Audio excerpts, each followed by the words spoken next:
Happy summer, everybody, and welcome to this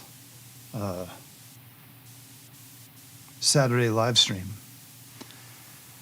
So today, I'm just going to talk a little bit about what I think is the very best meditation system for anyone at all who's been raised in the West and is looking for something meaningful, accessible, and complete. There are many meditation systems available to us, but they're not all the same, even if they all come from similar roots. In fact, even within certain systems, like within the system of Mahamudra, which we're going to talk about tonight, there are some approaches to Mahamudra that aren't complete. In other words, you have to go through stages and then get the completing instructions, which you are then ready for. So even within Mahamudra, there are situations where you don't have a complete path. But other than that, Mahamudra and Dzogchen in particular are regarded as complete paths. And they're very in vogue right now, especially with the interest in non-duality, which you no doubt heard plenty about if you're on YouTube looking at meditation content. Non-duality is a discovery that is made within complete meditation systems. It's not the deepest discovery. There are deeper discoveries, but it is an important discovery, and non-duality can be approached through just hearing about it, talking about it, asking questions about it, reading books about it. It can trigger a recognition of what non-duality means.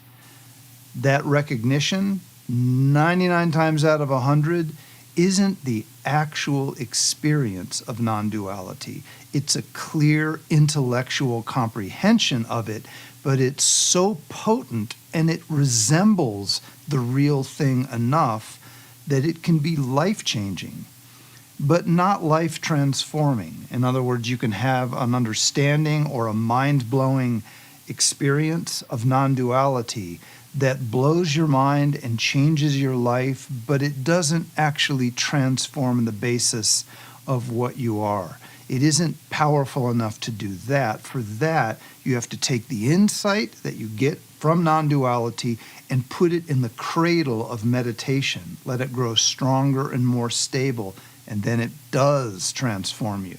So when you're hearing non-dual teachings from most YouTubers, you may be getting good intellectual teachings. Now, they're not going to tell you that they're intellectual teachings because it seems to me that they think that they're doing the real thing. And I and other Buddhist teachers humbly, implore them to think again, get a little bit more information before you go presenting this as a easy, just hop, skip, and a jump into an awakened state. You can definitely get a grasp of the profundity, but without meditation practice, sustaining that experience through skill, you've just had a mind-blowing idea, a good idea, but it's not the realization you might think it is. Now, that's that for non-duality. Tonight we're going to talk about Mahamudra. Mahamudra is the greatest meditation teaching for any of us, and I'm going to explain why that is. And right here at the outset, I just want to tell you all that we're about a week away from beginning our summer academy, which this year is a teaching on Mahamudra. It's Saturday and Sunday upcoming, so a week from today it begins. Saturday and Sunday, both morning and afternoon. And then Monday, Wednesday, and Friday, there's an evening gathering, and there will be meditation guided meditation sessions sent to you. And these will all be recorded and uploaded into a section of our website where people who register for it can view it again. And then following that, you will be able to nourish that practice that you learn in the Finding Ground community. We are going to have regular gatherings throughout the rest of this year to help people really wade in and understand themselves through the practice of relaxing into awareness. So there's a link in the description to this live stream where you can register for this excellent academy, which is coming up in 1 week, and get $50 off just for being here on the live stream. This is our 4th annual summer academy. They've been well attended and well appreciated. It's also the 37th workshop we've led since we opened our doors in 2023. So we are ready for you if you are ready to really step into a path of practice. But that said, what is Mahamudra? Well, Mahamudra, the word, is a synonym for emptiness. It's a way of talking about the true nature of ourselves and the world, which in the traditional Buddhist teachings is called shunya, or empty. In other words, things do definitely appear and you interact with things. That's not an illusion, but the actual mode of existence of these things is not as we think they are. And we all think that they are the opposite of emptiness. We all think that things are real, even if we don't, if we have never thought to ourselves, all this stuff is real, doesn't matter. Whether we have the thought or not, we do think they're real. That's why if somebody accuses you of something that you didn't do, or somebody insults you, or you fear that you're getting ready to lose something that you loved, you feel pain. You don't just see that experience as a passing display in the space of awareness. If you really knew that things were empty, then you would not be afraid of suffering. You wouldn't have an experience of regretting that you're losing your favorite object, or that you're having to deal with someone who's accusing you wrongly of something. You would just experience that if you'd had a deep realization or a genuine realization of emptiness. So we do not operate with the understanding of emptiness. We operate with the not seeing or a misunderstanding of emptiness. So these meditation teachings, the 2 primary traditions that go right for that, are called Mahamudra and Dzogchen.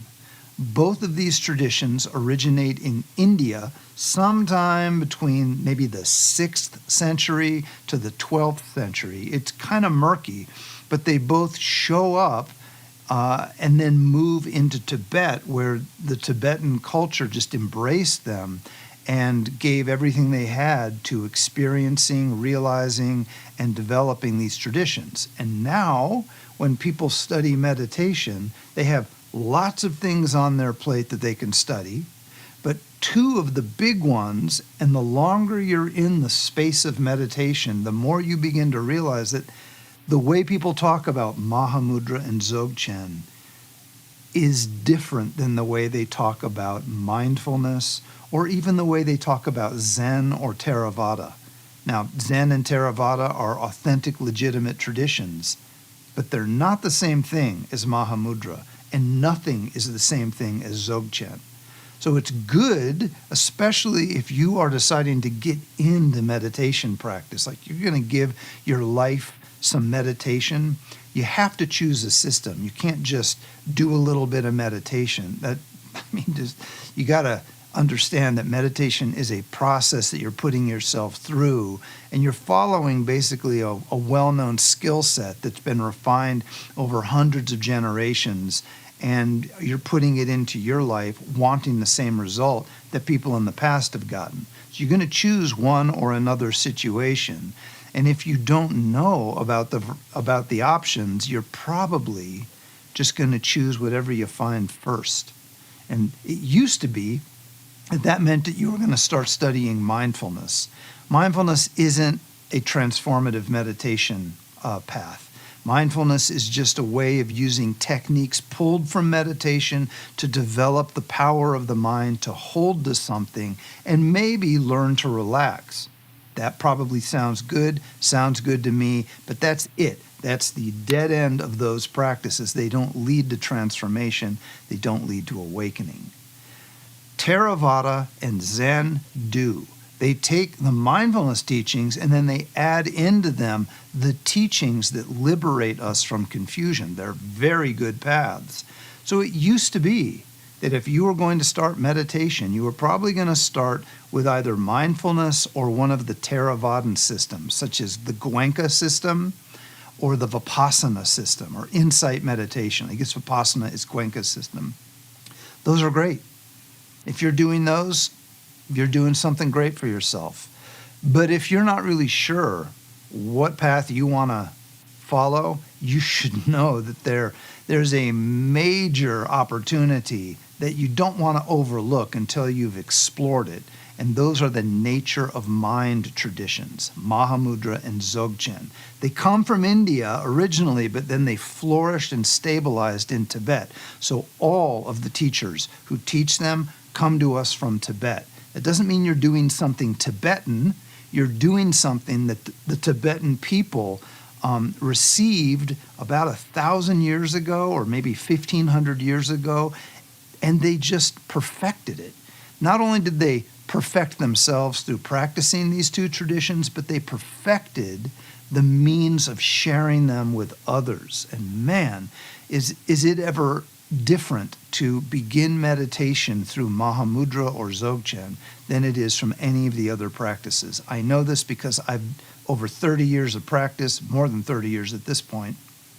I have gone through these different systems trying to understand what I should be doing. And eventually, I encountered Mahamudra and I encountered Dzogchen. Actually, Dzogchen first, and then I was not really able to get Dzogchen. It was just too high of a view for me. And I began doing what just generations of other people like me have done, using Mahamudra teachings as the stepping stone into the Dzogchen experience. Now, at some point, both Mahamudra and Dzogchen are exactly the same thing. You don't have to have Dzogchen teachings. The reason I bring them up is that they're so popular. You're going to encounter Dzogchen teachers. They travel around and they teach, and it's this incredibly exciting movement that's happening. But most of those Dzogchen teachers are also Mahamudra teachers. Mahamudra and Dzogchen have been joined ever since really the 13th century. And they form together a system where a raw beginner, like perhaps you are, like I certainly was, can begin with the most important and impactful meditation teachings on this earth. There is nothing more complete, more useful, and more profound than the Mahamudra system or the Dzogchen system. So, how do you choose between those two? If you are choosing, well, Dzogchen is 100% dependent on you working with a teacher. You have to work with a teacher in Dzogchen. And it has to be a particular type of teacher, someone who has been vested with the authority to guide others in the direct recognition of the awakened state. Now, that sounds pretty big, and it takes a lot for someone to be in that position. And although there are a lot of people in that position, they have to travel, or you have to travel, to meet with students. They all live, well, I shouldn't say all, but where are they? For the most part, they're in Nepal. They're in Nepal because that's where the Tibetans set up home when they were chased out of Tibet during the Tibetan genocide in 1959. So the Tibetans came and they set up in Nepal and Bhutan, a few other places too. Some of them went to England, some of them went to Italy, some of them went to Australia, some of them went to South America, some of them came to the United States. They're around, but you have to spend time with teachers in person to get the Dzogchen teachings. It's what is called a guru-disciple tradition. That may be exciting to you, it may be off-putting to you, But there it is. There's just no genuine way to do Dzogchen if you're not studying and training again and again and again with an authentic Dzogchen teacher. If you can do it, and if you're inspired, it's great. You can study with people like Soni Rinpoche or Mingyur Rinpoche or Dzigar Kongtrul Rinpoche or Dzongzar Khyentse Rinpoche or Khandro Rinpoche. There are lots of great teachers who teach this stuff. But again, you have to be with them, you have to get it from them, you have to train for a while and then return to them and clarify your experience, and that's just how it is. And honestly, if someone is suggesting that they're teaching Dzogchen to you and it's just an online thing, look somewhere else. That's just not going to... You can do better than that. But unless you're already in a situation where you are doing a Dzogchen path, you should look at Mahamudra. Mahamudra is the ideal entry point to the nature of mind teachings, the deepest teachings in the world of meditation. Mahamudra takes all the best stuff of the other paths and presents it as a lean strategy for you to understand your mind, your habitual patterns, your sense of self, your sense of dualistic perception, and work with yourself to get all the way through so that you can rest beyond the mind in awareness. And then you're doing essentially Dzogchen practice, more or less. Mahamudra and Dzogchen both really get going when you have recognized awareness and are able to relax into it without being pulled back into the mind by thoughts, emotions, habitual patterns of all kinds. So how do you do this? What does the path look like? Well, let's just imagine that you have decided recently that it is time to put something like this into your life. And you're willing to do it in a genuine way. You're not trying to just download an app. You're not trying to just get some weekend instruction that you then do on your own. You want to do the real thing. What do you need? Well, I'm going to couch this in the terms of how a Mahamudra path would welcome you, train you, and then move you along. The first thing that you have to understand is distraction. You are living in a state, and please don't be offended. I mean, you probably know this, but we just have to be honest about this. You're living in a state of distraction, and you don't understand how deep that distraction is. We think of distraction as being distracted by thoughts and emotions. I'm trying to do this, but then I get hijacked and I move over here and start thinking of this. Definitely that is distraction, but that's the coarsest, grossest form of distraction. In the Mahamudra tradition, that isn't even distraction. That's just called wandering mind. Wandering mind is what hijacks our purposefulness in our life, our ability to concentrate on anything, our ability to stick with anything. And of course, social media and the internet and soon AI is just devastating our capacity to remain present. That's wandering mind. It's a form of ignorance, but it emerges out of distraction itself. Distraction is deeper than that. If we have pulled our wandering mind in and are fully present with what we're doing, we call that a state of non-distraction, which is fine. In a certain way of talking about it, that is. In the meditation teachings, that's called a state of calm abiding, a clear, thought-free awareness that is wakeful and present. That is a non-distracted state, kind of, but when you get into the deep teachings that are a complete path, that state of calm abiding, of continual nowness, is the place you go to through meditation so that you can penetrate actual distraction. You've just tamed wandering mind. and now you're going for distraction. Distraction is you having recognized the natural state of what you are. What are you? In the Mahamudra tradition, you are Mahamudra. You are emptiness.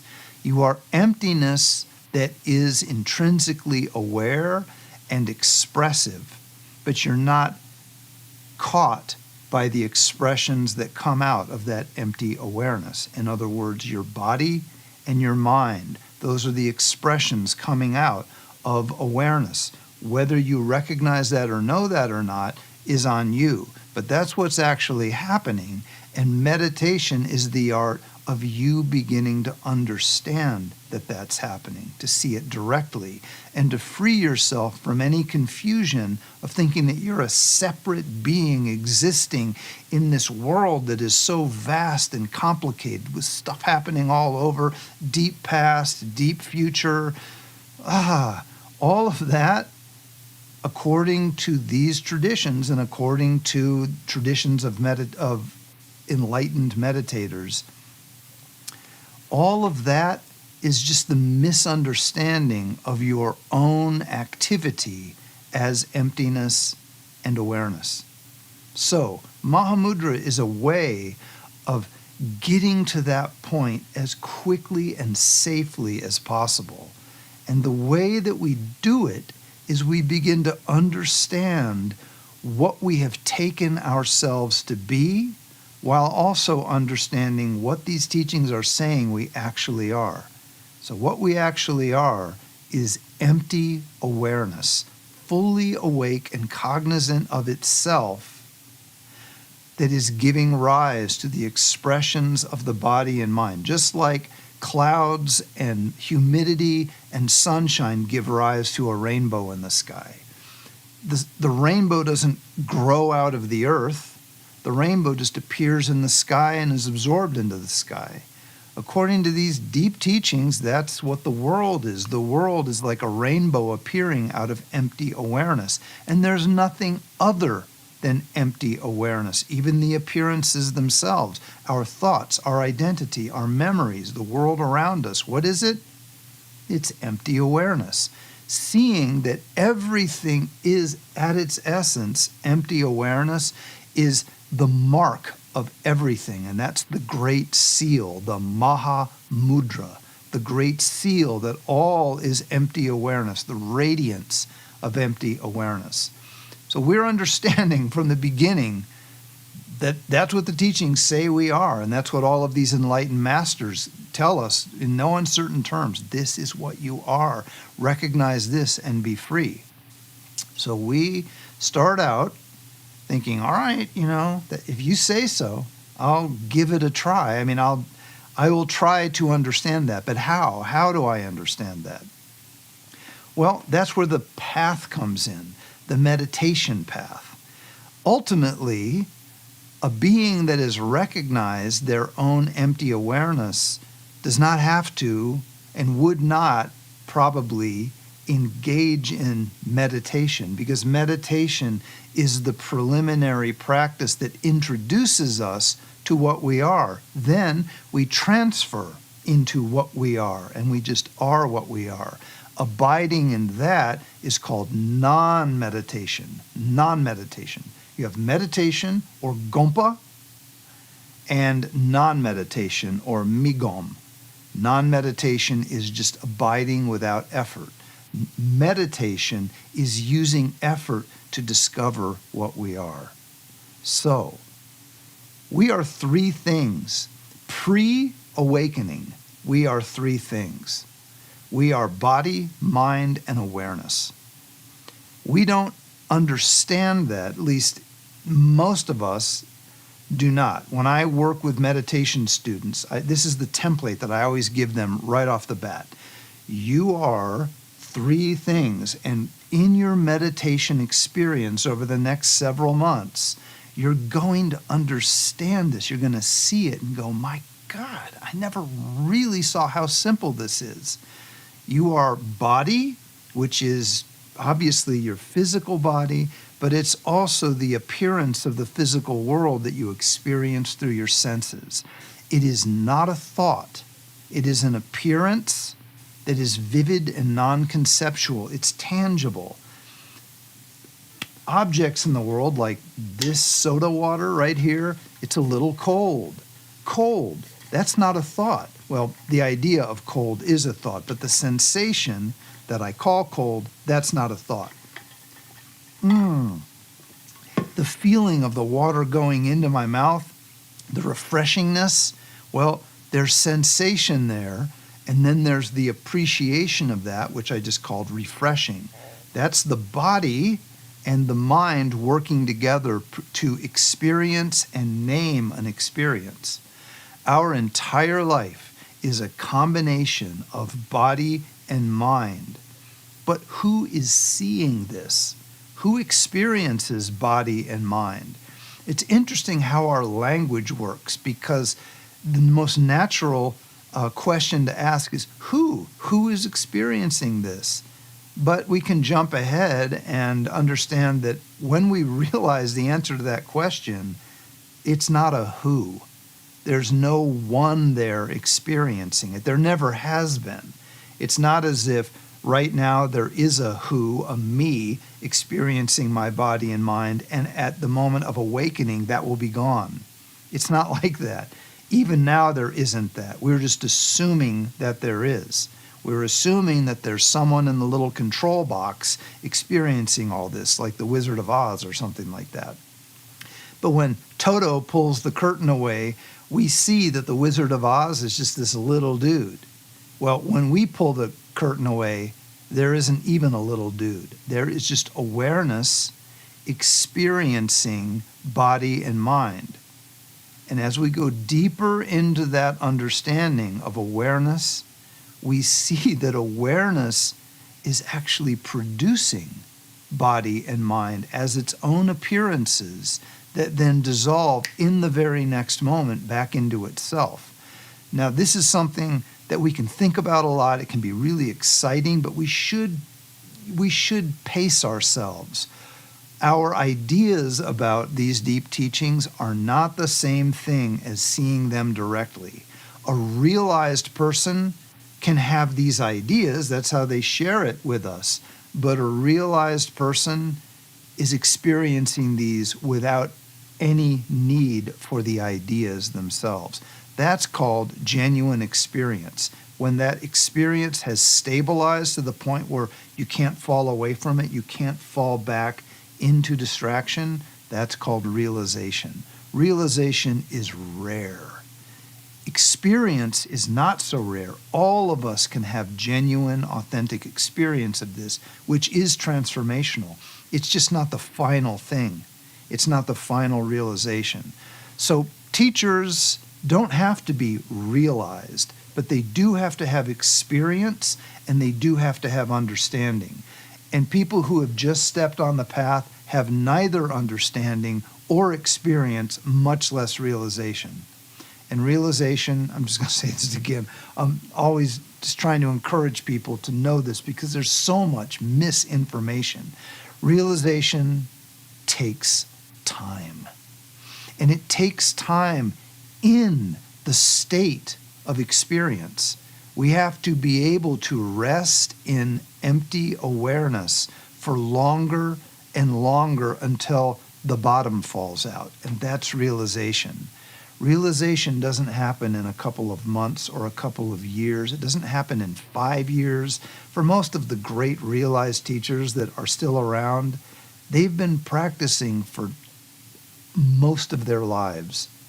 And realization happens as sort of a culmination. And when you meet teachers like this, like Mingyur Rinpoche or Soni Rinpoche or Choki Nyingma Rinpoche, any of these people, it is super clear that they know what they're talking about. There's no vagueness. They're not searching for ways to describe it. They know exactly what's going on. They understand all of the teachings.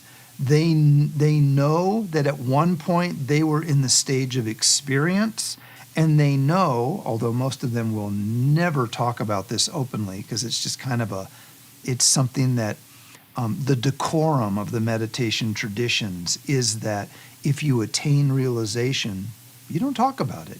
You don't advertise it. You don't put it up on some kind of YouTube thumbnail and talk about my awakening experience. I mean, the people who are doing that, they're just not from a tradition that has that layer of decorum.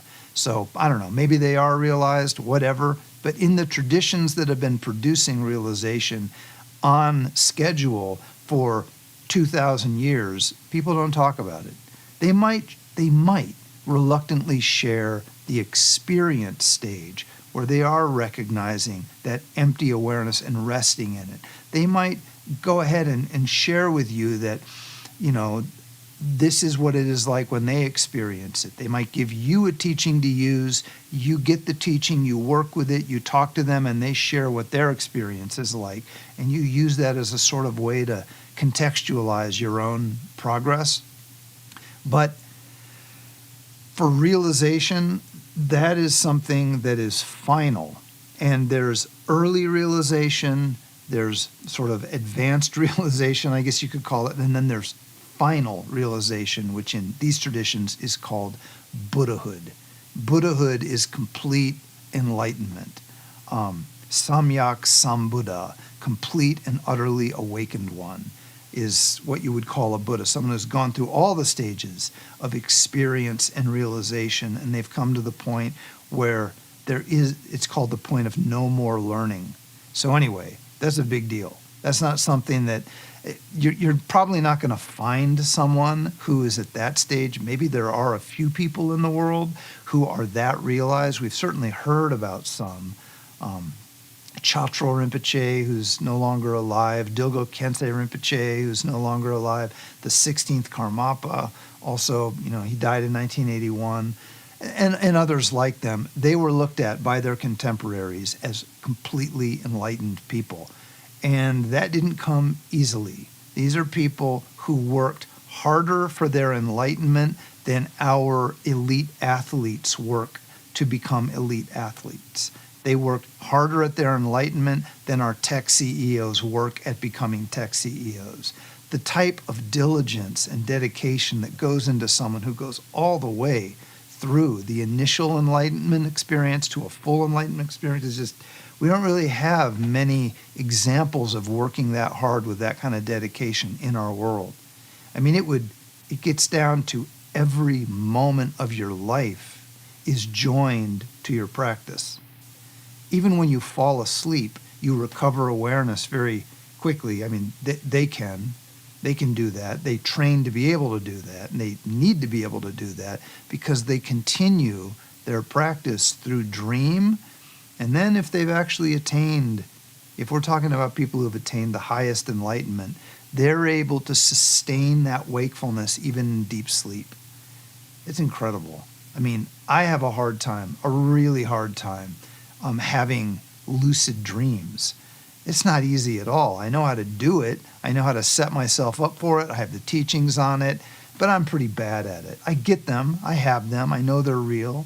I've experienced them. I've even been able to practice in them, but I'm way down the list of people who can wear the belt that says I am a lucid dreamer. Actually, not lucid dream. I'm talking about dream yoga, which is having a lucid dream and then sustaining the practice within that lucid dream. Anybody can have a lucid dream. That's not going to do anything for you. That's just a phenomenal experience. But to have a lucid dream and then practice your meditation of empty awareness, that's very powerful. But you have to be able to practice empty awareness during the daytime before you have any hope of practicing at night. So a much saner approach is that you learn how to do this in meditation during the day. And then when it becomes stable and easy for you, you try to invoke it at night. What are we doing here really long term? We're trying to make sure that at the moment of death, when we black out, because everybody blacks out at the moment of death, but then that blackout ends and there is a moment of vast, expansive, empty awareness that someone who has trained during their life to recognize in the state of meditation can easily recognize after the moment of death.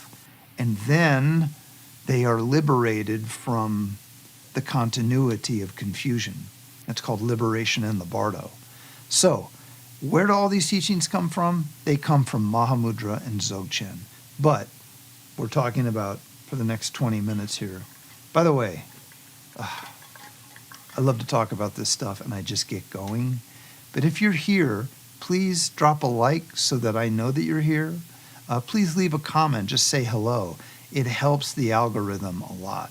There are other people who find this stuff in the last few minutes while we're live and wish they had seen it earlier. And if you give a thumbs up or leave a comment, the algorithm will put it out to other people. So please do that. In the approach that a Mahamudra meditator takes, first of all, they have to learn how wandering mind operates.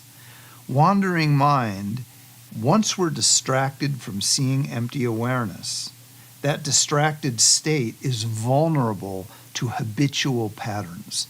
Now, if we're going to just speak in a purely Buddhist context, that means karma.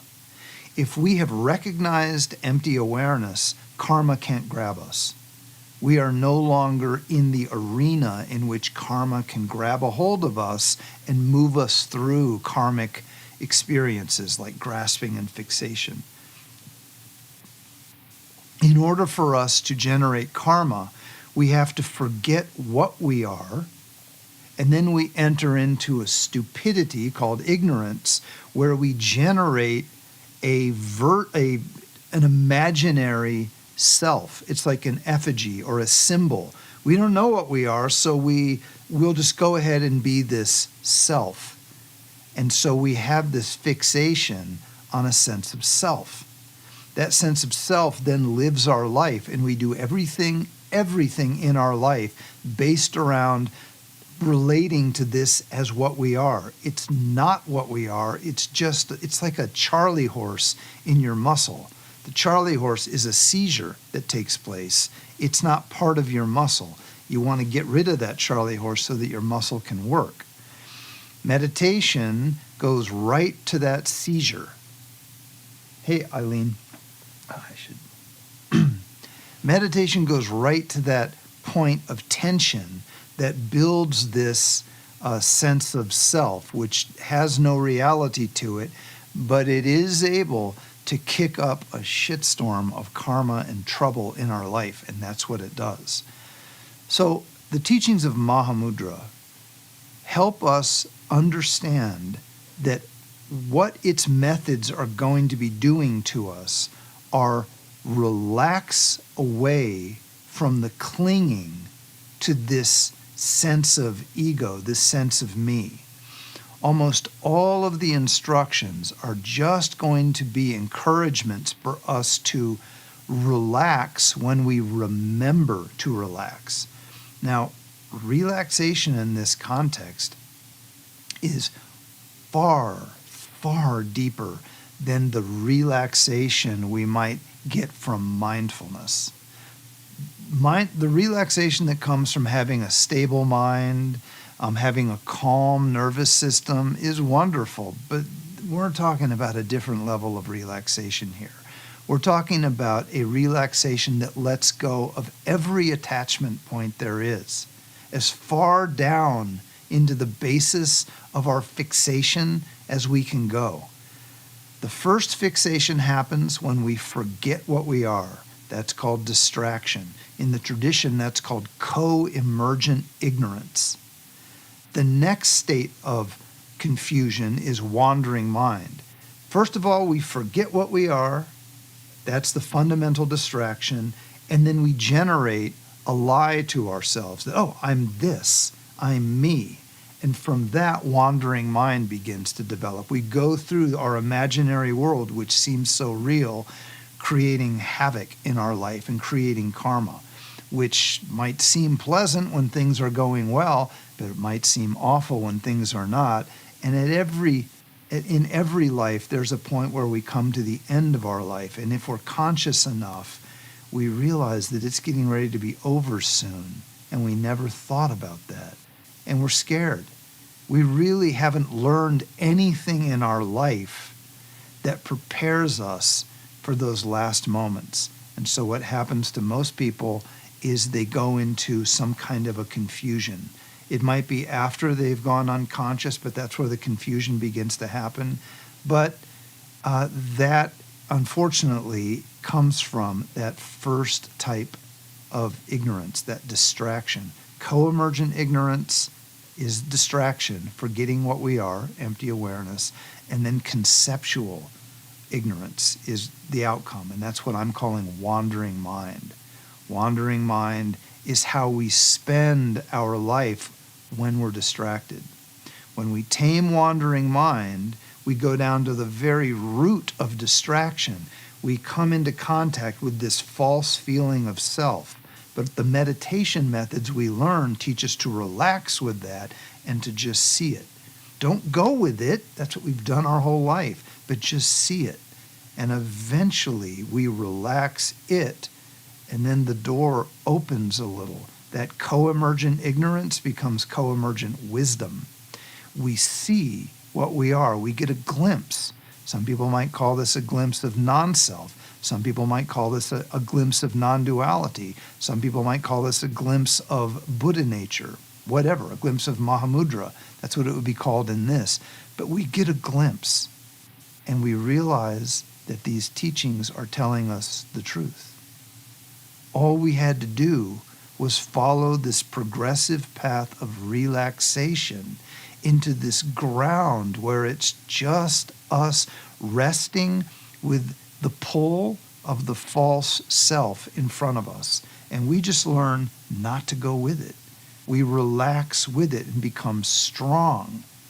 The feeling of self is not able to pull us into wandering mind. And that strength grows and grows and grows. And what happens to that feeling of false self? At first, it wants to get the hell out of there. It wants to pull us in, and it wants just to go into wandering mind. It might try to lure us in by showing us maybe the most addicting things that it can. Maybe it brings up fear of death, or great ambition for wealth, or lust. Whatever it can, it will pull everything out to lure awareness back into the mind, where awareness dims and the world becomes more real, and then we're back in wandering mind. So the early stages of Mahamudra, we're learning to relax and relax and relax until we come to the point where we are relaxed at the basis of the mind. This is called clarity. We're in the clarity layer of mind, and we're able to see the false self. But we don't go with it. At first, it's desperate. It doesn't know what's happening. It is losing its strength, because honestly, that's why we're doing this. Resting in clarity drains the false self of its energy. It weakens and eventually dies. But before it dies, it goes through this sense of tremendous resistance, and that's where most people quit meditation, by the way. They don't understand that just resting even for 20 seconds in that state is massively impactful. They think that they should be able to rest for, 10 minutes, 20 minutes. They will. Down the road, they will be able to, but at first it's just glimpses, and that's enough. But you have to sustain those glimpses. Then the false self pulls us back into wandering mind. Then we remember, oh, wait a minute. We relax back. And in our meditation session, which is, let's just say 30 minutes long, we have a few glimpses or a few moments where we're resting in clarity, seeing the false self, not going into wandering mind. And that's all we need. That's enough. Just a few instances in a 30-minute session, we're on the path. Now, over time, we'll come back to that very same experience as often as we can. This is a simple, relaxed state of being, which sees the false self, might not see it continually, but it sees the grasping pattern, which we have been pulled into believing it to be me, and it sees all of the getaway vehicles, all the thought trains that we could that we could have in wandering mind ready for us. If we'll go into the false self, it'll run into one of those getaway cars and we'll go on some kind of a daydream. We see that staged in front of us and we don't give in. We don't give in. In Mahamudra, we will call this, or it is called samadhi, the development of meditative equipoise. It's a very open, awake situation. Usually your eyes are open and relaxed, and all of this is vividly real in front of you, but you're not giving in. You're settled into the basis of the clarity, the awareness at the root of the mind. Over time, that feeling of self loses its fear, and it begins to feel somewhat included. It's not afraid anymore. It's still not certain what's going on. It has a little bit of fear that maybe something will happen to it, but in our Mahamudra practice, we're not threatening it at all. We're not looking at the sense of self and saying, I'm going to annihilate you through my meditative insight. Other traditions do that. Mahamudra doesn't need to do that. It's already victorious because it understands where it's going, and it has confidence in that. So it just allows this wild and ruly sense of self to tame. And then at some point, the sense of self just surrenders. And that's where we get a real defining glimpse of our nature. That surrendering is usually going to be at the level of definitively seeing that the feeling of self is an illusion. It's the first layer of realization. It's a big, big deal in our life, but it's a very small realization in light of the path. When you look at the great meditation masters, that's not what they saw. They saw that early on. When you see that early on, or actually when you see that at all, what it really does is it frees you from all kinds of confusion and pain and fear in your life and opens up the door for you to deepen into the next discoveries. So the first thing we do is we tame wandering mind, and we rest in the tamed state of what's called clarity, selwa. I just call this nowness, because it knows, it's a state of knowing, and it's a state of being with things that arise. And within nowness, we learn to detect the most important part of what appears, and that is the false self.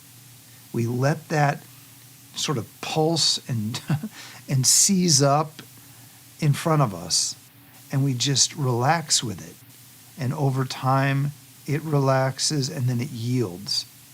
When it yields, and it may not yield as a full realization, it just may be a glimpse, we gain confidence. We see, like, my God, this is real. I'm going to follow this path till the end. Perfect. Perfect. That's what needs to happen, because it's only beginning. That glimpse is not the goal. That glimpse is the beginning of the real path. Once you start to get those glimpses, you got a life. You've got a life ahead of you. Don't veer from the path. Keep it going. Because then, having tamed wandering mind, which is called conceptual ignorance, we go now to distraction, co-emergent ignorance. Distraction means that we are not truly seeing what we are. The false sense of self was the state of distraction, seeing what it isn't, but thinking that it is that. We've gotten rid of that now, or we've come to the point where we see, God, I'm not that. But what am I? That's the deeper sense. That's where we're going into co-emergent ignorance, the state of not seeing empty awareness. And that's where the Mahamudra teachings are seriously brilliant, because the way in is not about doing a bunch of things. It's about having small, subtle recognitions and developing confidence in them. and relaxing into that confidence. And from that relaxation, they open, and they open more. And then that begins to occur to us in our daily life, where we have those same recognitions and we learn to drop what we're doing and let them open. Maybe they open and close for 5 seconds. That's typically what it's going to be, 10 seconds. If somebody thinks that they're having this for like 15 minutes and that's regular, probably not. That probably needs some clarification with a teacher. So Mahamudra is a very simple practice. It has to be, because the simple method of relaxing, what that's doing is it's reversing the mechanism that we use to dig ourselves more deeply into suffering and confusion. And that mechanism is grasping. Grasping is not relaxation, it's tension. Grasping is the opposite of relaxing. That's why a method that relies on relaxation is a method that has everything that it needs. But once we start to relax, it's good to have guidance in learning how to relax parts of ourselves that we didn't even know we had. We're going to relax and fall down to the next part of us, which is tense. And then we're going to apply the same instructions. Sometimes the language gets a little more precise to help us, once we've fallen down to a layer of tension that we don't really understand, we learn to relax that layer of tension. And then we keep falling back. It always feels good. It's always a discovery to the ground layer, which again is clarity, nowness, the mind that is not able to be pulled by the false sense of self into wandering mind. That clarity is called the nature of the relative mind. And Mahamudra is a system that identifies that as the place to get, to position yourself so that you can then relax in the deeper thing. And by the way, relaxing in the deeper thing is where the Dzogchen teachings begin. They don't, well, I'm sure over the years some of them have built the scaffolding, but pure Dzogchen teachings, like you get from some of the teachers who are teaching now, like my teachers, Soni Rinpoche and others, they don't really build the scaffolding for you. If you need the scaffolding, and we do. I just have to say, maybe one person in 1,000 doesn't. But actually, a lot of the people that, like Soni Rinpoche, will work with are people who've already built the scaffolding by studying other things with other teachers before they come to him. And then he just ignites the fire, and their scaffolding supplies the stability for them to relax into awareness. I think, however, that we should all learn from A to Z. Even if we've done a lot of meditation before, we should look at the Mahamudra path as a tremendous opportunity to rapidly go through all the fundamentals so that we know how it works. Because the difference in a Mahamudra system is that the same ground that the other systems, what are called the sutra systems, the ones where you're going bit by bit, analyzing the mind. Is the mind inside? Is the mind outside? Is the self, my feeling of self, is it a real thing? If it is, where? Is it in my hand? Well, no, because I have my other hand. It must be in both hands. But is it in my feet too? You go through all of this stuff using your intelligence to analyze. It's a great practice, but you know what it takes? Time. A lot of time. How much is a lot? Years and years. If you are on that path trying to attain recognition of your nature and stability within it, you're on a good path, but hopefully you're young, or, what is often not said, hopefully you have a very strong conviction in multiple lifetimes, because you are on a path that's going to take many, many lifetimes for those types of, that process of analysis isn't going to happen in this lifetime. I mean, look at any of the teachings. They're very clear and upfront about that. You're on a long path that assumes multiple lifetimes ahead of you. Not many of us were raised in such a way where we formed an understanding of life and death as being a continuity. And those of us who think that we believe in multiple lifetimes, once we really get down to the nitty-gritty of meditative experience, we're not so sure that we believe in those anymore, because when we start to believe in those, we start to see how vast our confusion is and how we are making the enlightenment that we want something that our one lifetime existence might be able to achieve. So if I want to climb every mountain in the world and spend a year in residence on the mountaintop, I'm not going to be able to do it, because there are more than 100 years. If I live 100 years, I'm not going to be able to do it. So I have to scale down my goals. And I might get to the point where I think, if I can just climb one mountaintop and spend a year on that mountaintop, that's good enough. Or maybe it's like, yeah, even that. How about if I drive to a mountain and I look at it for an hour? That's better. We start to downsize our goals to fit in the limits that we think we have.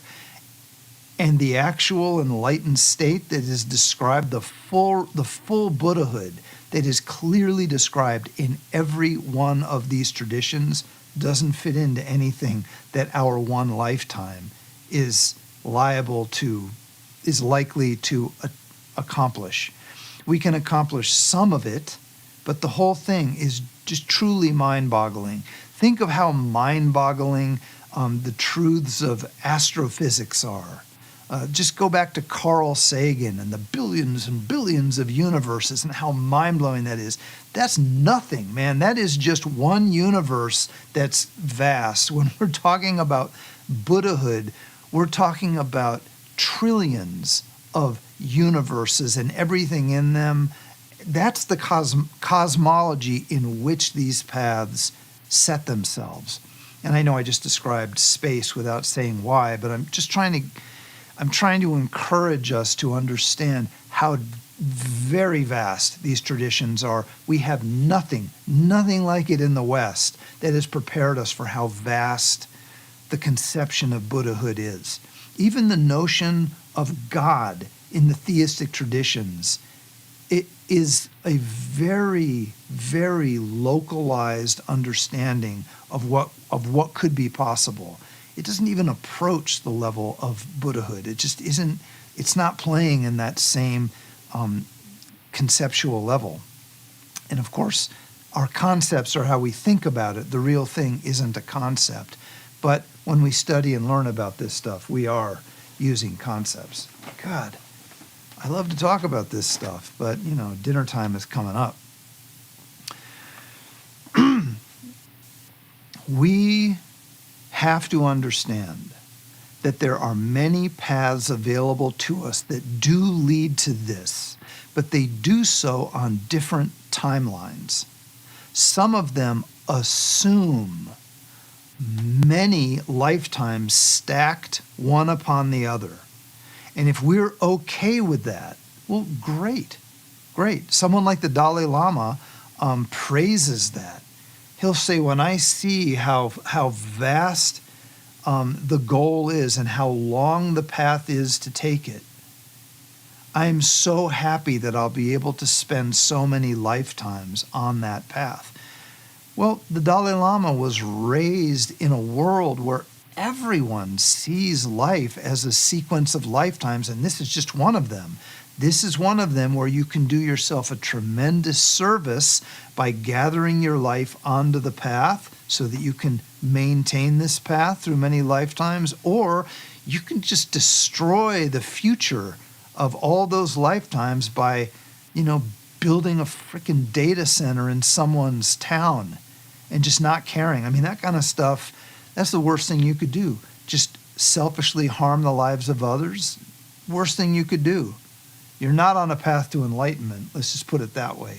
But there are paths which have the ability to extend to someone, an ordinary person, and from the very get-go, touch them at the place that can wake up and begin to cultivate that potency to come forward immediately, rather than training their mind to think about enlightenment, to think about emptiness, so that eventually they'll be convinced enough that they will engage in the meditation that does that.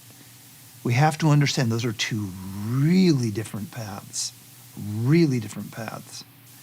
Mahamudra and Dzogchen, but we're talking about Mahamudra here, start by waking you up as soon as possible so that you can begin the journey of unfolding your true understanding of what you are. You're going to have to meditate.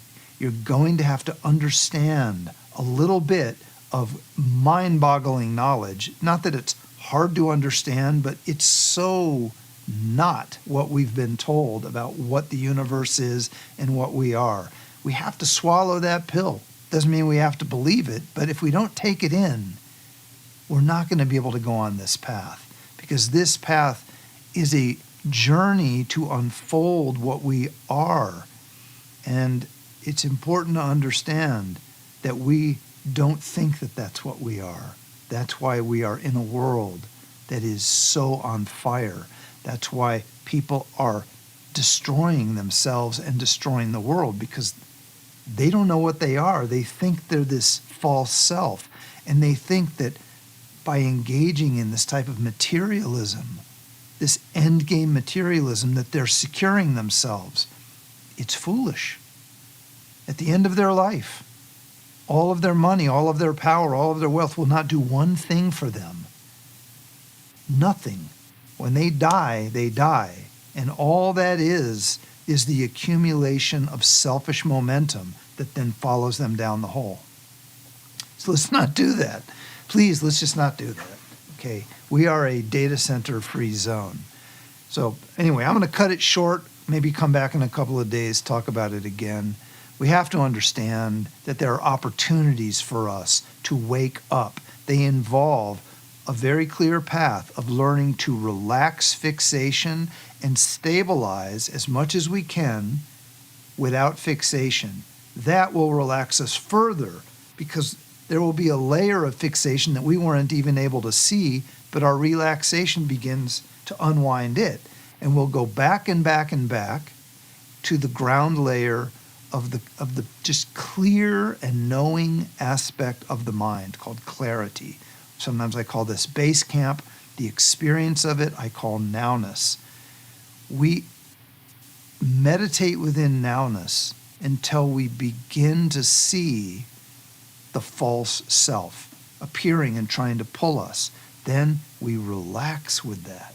And we keep relaxing to it while it goes through its grieving process of realizing that it isn't real and that it is not doing itself any favors by continuing to try to fool us and itself. It relaxes, it surrenders. We have an insight. That insight fills our tank with much deeper inspiration, much more power, and then we meditate in the next stage, which is called non-meditation. That's the path of Mahamudra. That's what we'll be teaching in our upcoming summer academy, Luminous Nowness, the Mahamudra Path. I invite all of you to give yourself a chance to learn this path. Learn it. It's yours once you've learned it. And we will keep a community going where you can bring your path into that community and enjoy it.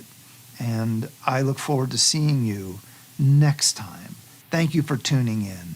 It's been wonderful. Good night.